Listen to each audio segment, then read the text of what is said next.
Harper Audio presents Summer Hours at the Robbers' Library, a novel by Sue Halpern. Performed by Josh Bloomberg, Dara Rosenberg, and Allyson Ryan.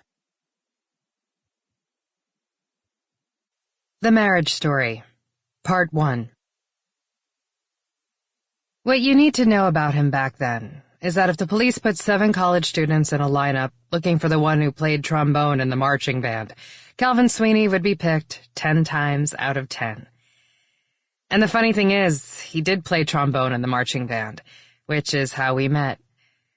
He was a freshman, and I was a sophomore, and my boyfriend at the time, whose name was John, but went by the French Jean, so certain that he was heir to Cocteau, I had to look him up, asked me to find a nerdy but attractive enough guy to cast in the experimental art house film he was making. I discovered Cal in the second-to-last row of the brass section during a pep rally the third week of school. He was definitely not my type. My type was tall, confident, and athletic, which probably describes everyone's type at 19, except the girls who went for the punk stoner boys, who studiously avoided washing their hair. Cal Sweeney was neither. Not tall, not short, not intense, not laid back, not handsome, not homely. Cal Sweeney was unremarkable, with an open face and a fringe of sandy brown hair that hung like drapes above his round metal glasses, the kind of glasses that had been popular in high school. They magnified his eyes, not brown, not green, making him look permanently startled, like he'd just seen something amazing or awful. It wasn't hard to convince him to show up for Jean's casting call. He said he'd been in Guys and Dolls in high school and was jazzed to do more theater. Using the word jazzed and mixing up theater and film, to say nothing of playing trombone in the marching band, seemed perfectly nerdy. And when I presented him to Jean, he kissed me like I'd just handed him a winning lottery ticket, and was still so excited when we got together that night that he convinced me to have unprotected sex. He said that true artists strove for authenticity in every aspect of their lives. After that, there was no going back, which was terrifying. It was Russian roulette every time he entered me. Would I get pregnant? Would I get some disgusting, embarrassing disease? Jean was thrilled. He said that terror was a pure emotion that I needed to embrace. He said it would strip away everything that was false in me and reveal my essence.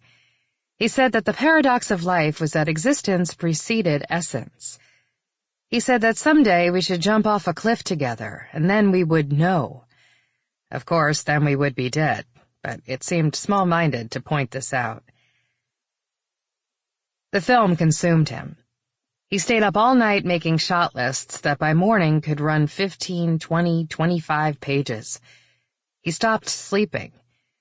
There were never enough hours in the day to shoot, especially since all the actors were in school. Jean was supposed to be too, but that semester he was taking only 2 courses, which he signed up for after getting the list of easy A's from a football player who traded it for an introduction to a shy, amply endowed girl on the Frisbee team, where Jean had been captain till he let that slide too. Jean was getting frantic. He started following Cal to class and hounding him to leave so they could work on the film. By then, he was comparing himself with Orson Welles and Stanley Kubrick, and accusing me and Cal and the other actors of holding him back. He said we were all jealous, and that we were undermining his genius, and that we were plotting against him. He was paranoid, yes, but there was some truth to this, too. Cal and I had begun meeting surreptitiously in one of the music practice rooms every couple of days to compare notes and try to figure out if Jean's wild behavior, like the time he asked me to hold a knife to his throat during sex because he'd read that some French director I'd never heard of claimed it heightened his pleasure, was part of his art or a sign that he was on his way to crazy and that we should get in touch with the dean of students. Cal made the call. It was November, the week before Thanksgiving, and the first time we held hands. I remember the date because Jean had started threatening us. He said that if we went home to our families for the holiday, we shouldn't bother coming back.